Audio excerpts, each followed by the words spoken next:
অর্জুনে বলছে ধৃতরাষ্ট্রের পুত্র আত্মীয় স্বজন সহ এর হত্যা করে আমরা কেমন করে সুখী হব।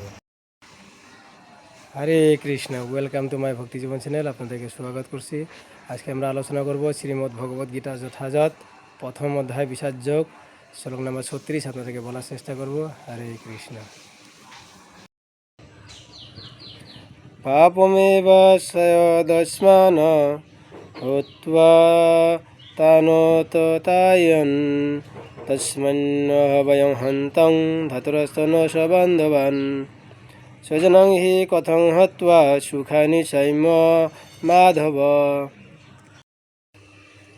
অনুবাদ: এই ধরনের আততায়ীদের বধ করলে মহাপাপ আমাদের আচ্ছন্ন করবে। সুতরাং বন্ধু বান্ধব সহ ধৃতরাষ্ট্রের পুত্রদের সংহার করা আমাদের পক্ষে অবশ্যই উচিত হবে না।